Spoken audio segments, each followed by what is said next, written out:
Keith, when they talk about $100 million pot or $90 million, what define that? What does that mean when you say it could be a $90 million deal for Maryland? They're not getting a check for $90 million. Well, no, it's the TV deal with the Big Ten is $30 million a year, and right now the ACC's I think it's 15. Even in the renegotiated contract, it's not going up much more. I think beyond 16 or so over the next several years. Then you throw in that academic consortium money. Then you throw in better attendance. Basketball would really thrive in the Big Ten and be dominant fairly early on. Football, it's going to be a slower turnaround and to go up against those teams.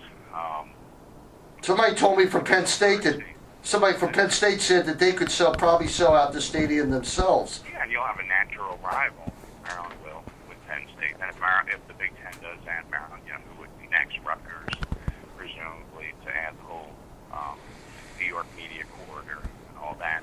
So there's a lot of reasons, but it all comes down to finances right now. And Maryland could certainly use that infusion.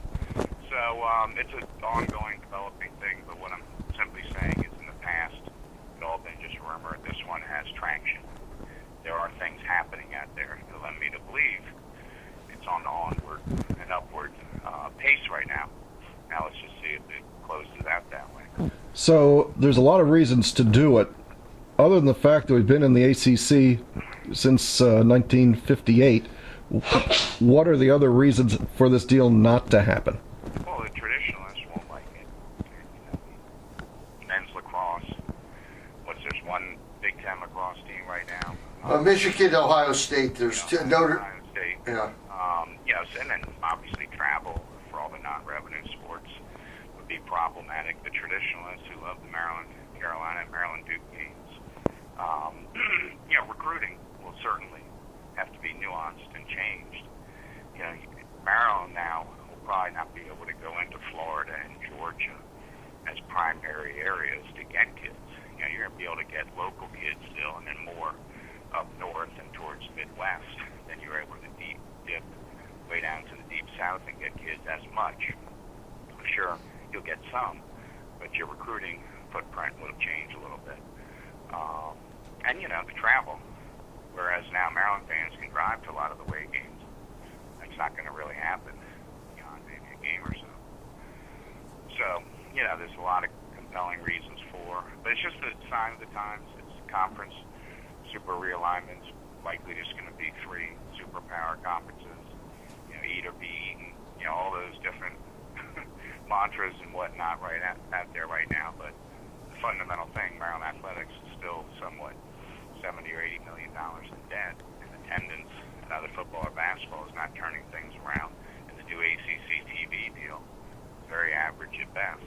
So this would trump a lot of that stuff. Well, the key thing in my eyes is that to take that if it's feasible to take the deal, because somebody else is going to take the deal, and there's an upheaval going on, and who could that be? I don't know who it could be, but obviously if it didn't work out, they're going to go elsewhere.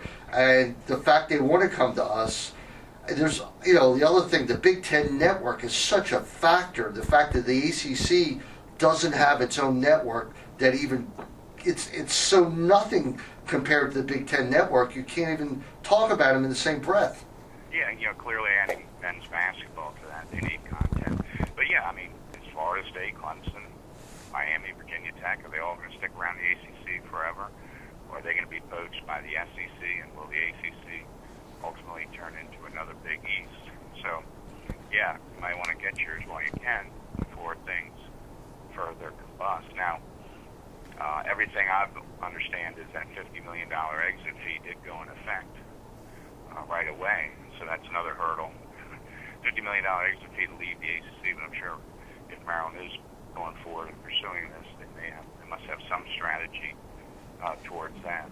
But we can look at the big picture, and while Maryland has nice facilities and all, they still pale in comparison to a lot of places around the league and beyond.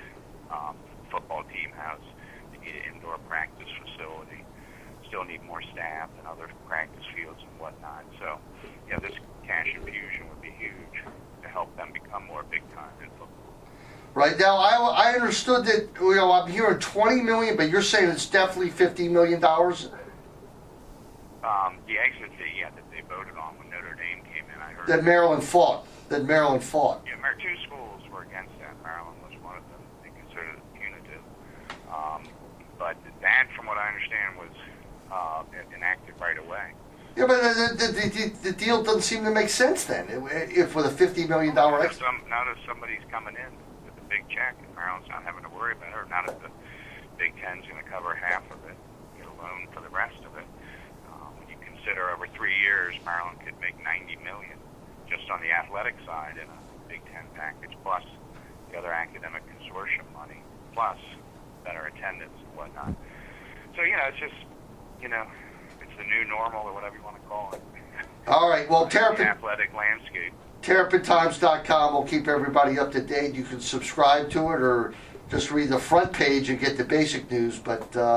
it's definitely, the needle is moving more towards this than not right now, and in the past 4 or 5 years, every time it's come up, it's really just been rumor. I got a feeling that needle's almost ready to break, okay? I think that needle is a whole lot closer to the... Potentially. Yeah. We've seen others, things like this go south all of a sudden, but there's certainly a lot of compelling evidence out there behind the scenes and whatnot, pointing towards it moving in this direction right now.